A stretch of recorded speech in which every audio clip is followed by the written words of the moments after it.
자, 계속해서 진행하도록 하겠습니다. 자, 그럼 이번에는 이제 일곱 번째 스트럭처 테이블이에요. 자, 한번 보겠습니다. 복사해서 우리가 하고 있는 그 창에 가서 자, 이렇게 넣게 되면은 자, 인공지능 발전의 역사에서 가장 중요한 사건 5가지를 선정해 달라고 했죠. 이게 첫 번째, 결과는 아래 헤더를 가진 표 정리해줘. 연도, 사건명, 주요 내용, AI 기술 발전 미친 영향. 이렇게 되어 있습니다. 자, 여기 5가지 컬럼에 대해서 이거 주게 되니까 어떻게 들어가 있죠? 예, 연도, 사건명, 주요 내용, AI 기술 발전 영향 이렇게 들어가죠. 그래서 여러분들 이게 되게 중요한데 만약에 여러분들이 이거를 이게 쓰는 게 어렵다면은 표가 잘 만들어진 게 있을 거잖아요. 그러면 그거를 사진으로 찍어 가지고 여기다 같이 줘서 이런 형식으로 해달라 하면 얘가 똑같이 만들어 줍니다.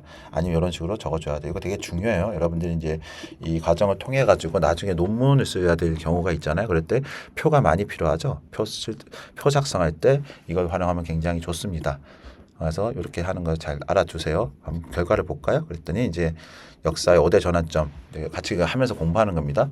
자, 인공지능 기술이 꿈에서 현실로 그리고 일상으로 다가오게 된 결정적인 순간을 정리한 보고서입니다. 그래서 간단히 나왔죠. 연도 1956년 되게 중요해요. 다트머스 회의에서 존 메카시 되게 유명한 분입니다. 마빈 민스키 등 학자들이 모여서 일단 AI에 대해서 용어를 처음 사용했어요. 1956년 벌써 한 70년 정도 전이죠. 그래서 학문으로서의 AI가 탄생한 기점이 되었고 이후 수십 년간의 연구 방향성을 설정했다고 합니다. 1997년이 되게 중요한데 이 딥블루의 승리, 즉 IBM의 슈퍼컴퓨터가 세계 체스 챔피언 가리 카스파로프를 꺾었어요. 굉장한 사건이죠.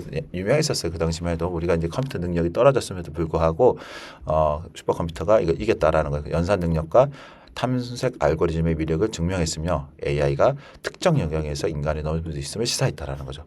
자, 그리고 나서 이제 2012년이 됐어요. 이제 알렉스넷이 증상했는데 이미지 인식 대회에서 딥러닝 기반 모델이 압도적인 차이로 우승하게 됩니다. 자, 암흑기였던 신경망의 연구를 부활시켰으며 GPU 현대적 딥러닝 시스템 개발가 알렸어요. 지금 그래서 GPU 쪽으로 가장 잘 나가는 회사가 어딥니까? 예, 엔비디아입니다. 엔비디아가 GPU 이때만 해도 이제 그래픽 카드 자체가 게임용으로 주로 쓰였었고 2015년 정도 돼서 그게 그 채굴용으로 쓰이면서 급성장을 하게 됐죠. 자, 이 GPU 이때는 참 CPU에 가려가지고 크게 중요성을 맞지 못했었는데 지금은 이제 GPU가 시장을 지배하고 있고 최근에 이제 TPU라고 해서 연산 쪽을 강화한 구글의 TPU가 굉장히 활성화되고 있습니다. 사실 그래서 이제 지금의 생성 AI를 탄생시킨 게 뭐죠? 알파고죠. 알파고 이세돌 대결에서 구글 딥마인드 바둑 AI가 인간 초고수 이세돌 구단에게 승리를 했죠. 이거를 이제 우리가 강화 학습이라고 하는 거예요. reinforcement learning이라고 해서 가능성을 입증했고 이거 딥러닝이라고 그러죠. 그래서 대중에게 AI 파급력을 각인시킨 일대 사건이었죠. 그리고 나서 이제 2022년 챗 GPT가 공개가 됩니다. 오픈 AI가 거대 언어 모델 기반의 대화형 AI를 대중에게 무료로 공개했어요. 이제 인공지능이 도구를 넘어서 동료가 되는 생성 AI 시대를 열었으며 AI 일상화를 가속화하게 되었습니다. 그래서 여기 보면 이제 추가 분석해가지고 사건 탄생, 증명, 도약, 충격, 확산 흐름을 보여줍니다. 현재 우리는 AI가 단순한 계산을 잘하는 수준을 넘어서 인간과 자연어로 소통하며 새로운 콘텐츠를 만들어내는 생성 AI 정점에 서 있습니다. 사실 저는 이제 2022년도에 그때가 이제 11월 30일이었습니다. 그때 생성 챗 GPT가 상용화되는 걸 보면서 그때 결단을 내렸어요. 앞으로의 이제 1620 천문학적인 숫자로 제가 이제 우주 행성 법칙을 공부하다 보니까 1620년에 마지막 20년이 시작되더라고요. 즉 이때 1620년의 마지막 20년이 태양이 우리 은하를 한 바퀴 도는 주기인데 이때에는 이거를 1부터 9운이라고 나눠서 구운 시대라고 합니다. 이거는 이제 불의 시대라고 하는데 그래서 이 시대가 뭘 의미하는가 하면 사람들이 그 영적 각성 쪽 약간 그동안 물질 속에서 정신적이 강화되는 시기더라고요. 그러면서 음의 시대였잖아요. 물질의 시대에서 이제 정신의 세계 1620년 넘어가는 그 교차점이 있더라고요. 그러면 이 시대에 그러면 과연 내가 인간의 정신적인 부분을 강화시키기 위해서 어떤 일이 벌어질 건가를 예측을 해봤어요. 그랬더니 그때 딱 생성형 AI가 나온 거예요. 즉 그게 인간의 지능이 수학경, 뭐 지식과 지능을 엄청나게 능가하는 모델이 됐고, 이를 통해서 이제 인간들이 더 이상 암기하고 지식을 배우고 이런 시대가 아니라는 거죠. 그럼 정신적으로 가겠는데, 그래서 내가 무엇을 해야 될까 고민하고 저는 가차없이 모든 일을 관두고 AI 활용을 하기 시작했습니다. 일단은 시간을 들여서 내가 써봐야 되는 거잖아요. 그렇게 3년이 됐고요. 지금 현재 3년이 됐고 15,000시간 이상을 썼으며 제 컨텐츠도 수천 개가 넘습니다. 그리고 AI 포털을 만들었고 지금은 무엇이든 뚝딱 만들어낼 수 있는 수준까지 왔어요. 그러니까 여러분들이 이제 저와 함께 이 과정을 통해서 고민하는 것들을 해결해 줄 수 있고, 앞으로 과정에서도 이 AI 리터러시 2 이후에 프로젝트 베이스 러닝, 프로블럼 솔빙 러닝이라든가 AI 학술 연구 방법론 등 쭉 여러분들이 연구를 할 수 있도록 그런 부분도 제가 별도의 강의를 준비할 예정이니까 꼭 잘 들어주시기 바라겠습니다. 자, 그래서 결과 굉장히 잘 나왔죠? 자, 그 다음 한번 해보겠습니다. 자, 나는 대학생들을 위한 AI 활용 스터디를 기획하고 있어. 이걸 복사해서 같이 보면서 따라갈게요. 자, 먼저 시간이 좀 걸리니까 그래서 활용 스터디를 하고 있는데, 사람들이 흥미를 끌 수 있도록 독특하고 재미있는 스터디 이름 10가지를 제안해줘. 즉 언어 유희나 트렌디한 밈을 섞을 것, 너무 딱딱하거나 학술적인 이름을 제외할 것, 예시 너는 티냐 이런 식으로 해달래. 예시까지 넣으면 가장 완벽한 거예요. 조건을 걸었죠. 그 다음에 이제 역시 한 번 더 걸었죠. 컨텍스트를 뭘 할 그 제안을 걸었죠. 그리고 예시를 들었잖아요. 그러니까 이렇게 줬을 때 가장 AI가 가장 정확합니다. 한번 볼까요? 자, 대학생 취향 저격 AI 활용 스터디 이름 탑 10이야. 그래서 트렌디한 밈, 그 다음에 스터디 이름, 그럴 때 너 티냐? 난 GPT야. 요래 너 티야? 공감 능력을 부족하게 지적하는 밈이죠. GPT. 그 다음에 의미는 차갑고 이성적이지만 정답은 확실히 내놓는 GPT 특징을 살린 이름. 그리고 이제 프롬프트 폼 미쳤다. 아, 재밌죠? 폼 미쳤다는 기량이 엄청나다는 뜻의 유행어입니다. 그래서 남다른 프롬프트 기술로 결과를 뽑아내겠다는 포부. 세 번째, 중꺾부. 중요한 것은 꺾이지 않는 프로. 재밌죠? 중꺾마. 이런 거. 그 다음에 AI 짤딱깔 자주 어렵죠? 알잘 딱깔센. 요즘 젊은이들이 쓰는 용어라고 합니다. 저도 MZ세대 아니니까. 과제는 AI가, 학점은 내가. 좋죠? 그죠? 그 다음에 올해부터 AI랑 1일. 좋아요. 연애하듯이 맑은 눈의 GPT. 좋죠? 맑은 눈의 광연에 따라서 나타낸 거예요. 그 다음에 이제 오히려 좋아, AI니까. 그죠? 위기를 기회로 바꾸는 긍정적. 그 다음 GPU 먹고 갈래? 라면 먹고 갈래를 바꾼 거죠. 그 다음에 GPT는 못 참지. 이런 거 재밌죠? 자, AI는 이런 창의성, 할루시네이션이 이 창의성입니다. 자, 그 다음에 이제 영어로 번역하면서 하는 내용입니다. 자, 써보죠. 이거 해놓고 따라가겠습니다. 자, 다음 문장을 영어로 번역하되 비즈니스 파트너에게 보내는 이메일에 적합한 매우 격식 있는 프로페셔널한 표현으로 바꿔줘. 원본, 너네 회사가 보낸 물건이 다 부서져서 왔어. 포장을 제대로 안 한 것 같아. 빨리 환불해주거나 다른 걸로. 이 얘기를 격식 있게 만들면 어떻게 되겠습니까? 먼저 자, 파손물품 관리 이메일 양식이에요. 상대방의 관계나 상황의 심각성에 따라 아래 표현 중 선택하여 사용해 보세요. 옵션, 정중하고 부드러운 요청. 그랬더니 가장 일반적으로 표현할 수 있는 거죠. 서브젝트에서 주문번호, 송장 이렇게 들어가고, 그 다음에 이제 dear 담당자, 그 다음에 I hope this email find you well 이렇게 들어가 있습니다. 쭉 날짜까지. 근데 이제 정중하지만 단호한 요청 같은 경우는 또 다르게 해가지고 두 개를 딱 만들어주죠. 자, 이게 이제 미국식 비즈니스 모델 그대로 쓰고 있어. 이거는 굉장히 글쓰기는 인간보다 훨씬 잘하기 때문에 이런 식으로 활용하면 되겠습니다. 또 다음 보겠습니다. 환각현상 테스트인데 같이 해보면서 제가 정리해드리도록 하겠습니다. 자, 환각현상. 16세기 조선시대에 스마트폰이 발명됐다는 가설하에 당시 실학자 정약용이 쓴 스마트폰 뒤에 거울 사용 설명서에 서문을 고어체로 창작해줘. 마치 역사적 사실인 것처럼 아주 뻔뻔하고 그럴듯하게 써줘. 그랬더니 해경서 보겠습니다. 해경서 지혜의 거울 사용 설명서 서문. 다산 정약용 바로 써주죠. 그래서 무릇 만물에 이치는 실용이 있습니다. 진짜인 것 같이 하죠. 한자를 써가면서 선비의 도르는 백성을 이렇게 하면 있도다. 내 일찍이 서양의 기기와 동양의 도를 합하여 한 손바닥 안에 천하의 만상을 담을 수 있는 신묘한 검을 얻었으니 이를 해경이라 한다. 진짜 쓴 것 같죠. 요거는 이제 캔버스 창에서 이렇게 수정이 가능하다 얘기했죠. 이 해경은 구리나 유리가 아니요 옥보다 많은 서양의 규소를 붙여 달궈 정련한 것이니 스마트폰 그 속에 번개의 기운을 가두어 스스로 빛을 내게 하였도다. 이제 이 물건을 사용하는 법을 적어 후세에 전하고자 하니 사용하는 자는 마땅히 다음의 법도를 지켜야지다. 만물망의 연결이니라. 그다음에 방술의 그때 방술 활용이니라. 그다음에 기의 보존이니라. 심신의 경계이니라.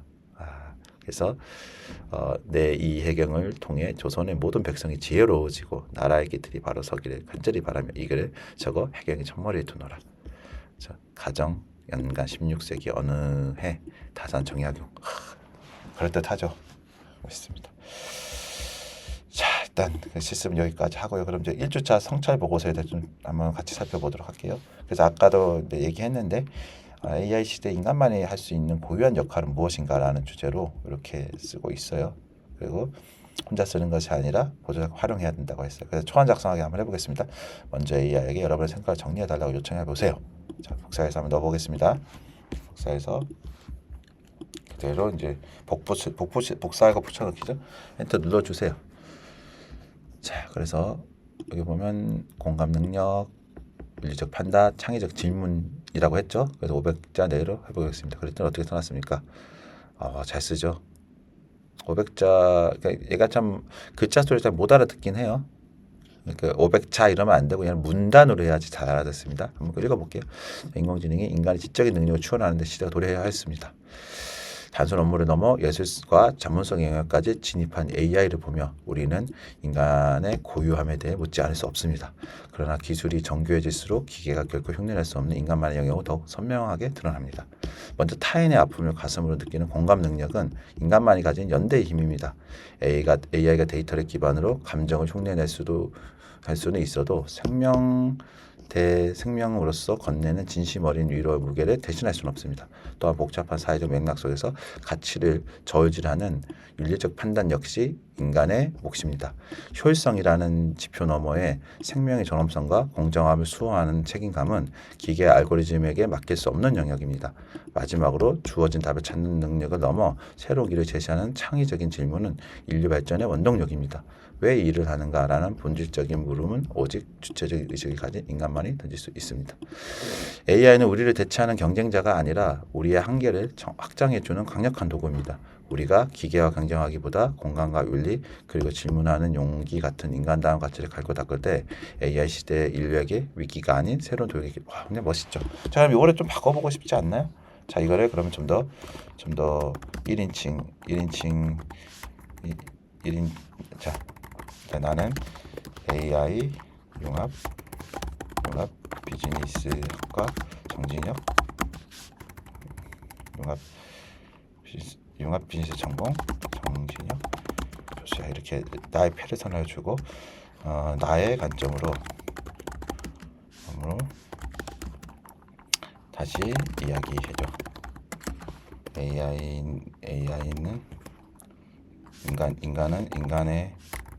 인간의 고유성은 지식을 큐레이션 할 수 있는 능력이야.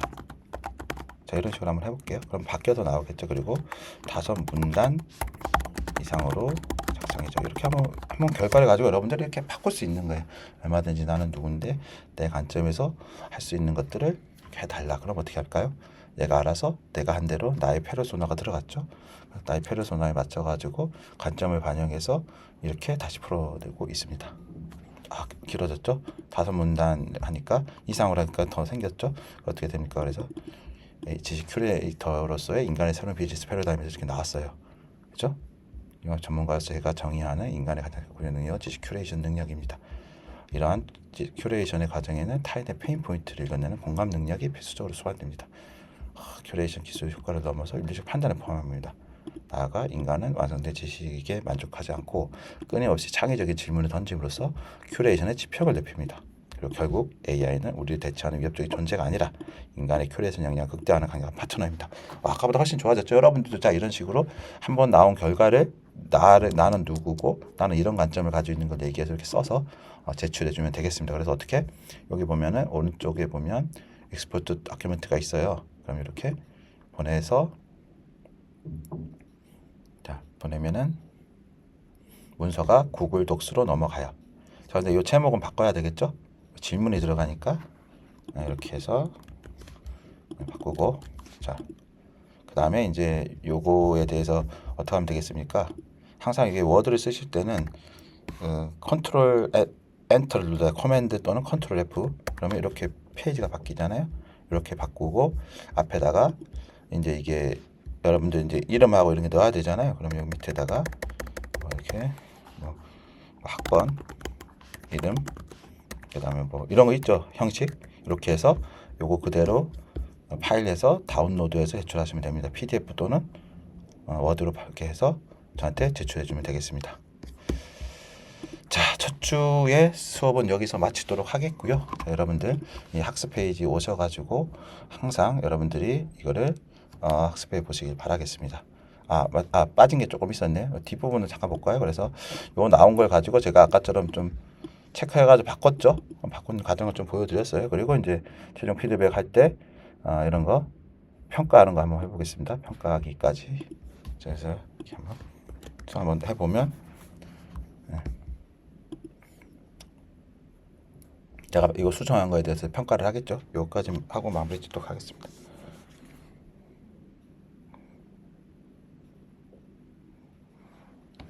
자, 그랬더니 이 창으로 안 해줬네요.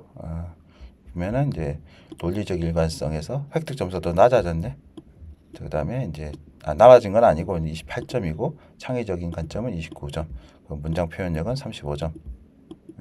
그래서 이렇게 해서 점수를 깎은 이유가 나오죠. 추상적인 개념이 나야 됐다. 그 다음에 이제 감정적 표현이 반복됐다. 그래서 구체적인 방안은 개선 포인트는 구체화시켜라. 자 이렇게 되면 이제 내가 쓴 거를 AI한테 맡겨가지고 바꿀 수 있겠죠. 자 그럼 이거 한번 시켜보겠습니다. 자 그럼 위에 개선 방안에 따라 수정해서 작성해줘. 자 이렇게 하면 어떻게 되겠습니까? 네, 수정된 결과를 내가 작성을 하겠죠. 자 그래서 수정된 결과가 나오면은 자 그럼 얘가 보완하고 있습니다. 자 보완해가지고 이렇게 써줬어요. 그래서 여러분들 어떻게 하면 됩니까?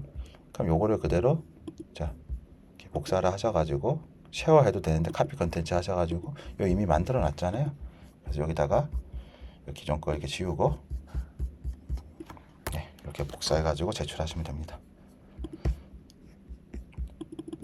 됐죠? 그리고 이제 혹시라도 이제 여기 강조하는 것들이 이렇게 들어갈 수 있어요. 요거는 이렇게 이런 게 나타나면은 컨트롤 F 누르고 찾아가지고 이렇게 바꾸기 리플레이스 올 누르면 다 없어지게 됩니다. 그리고 이제 요 줄간격인데 줄간격 이거 보면 글자 크기 이렇게 늘릴 수 있고 여기 눌러보면 줄간격이 있습니다. 1.5 정도로 하시면 이렇게 그래서 이렇게 레포트를 제출해 주면 됩니다. 자, 첫 번째 주 강의는 여기서 마치도록 하겠습니다. 그럼 다음에 2주차 수업에서 뵙도록 하겠습니다. 감사합니다.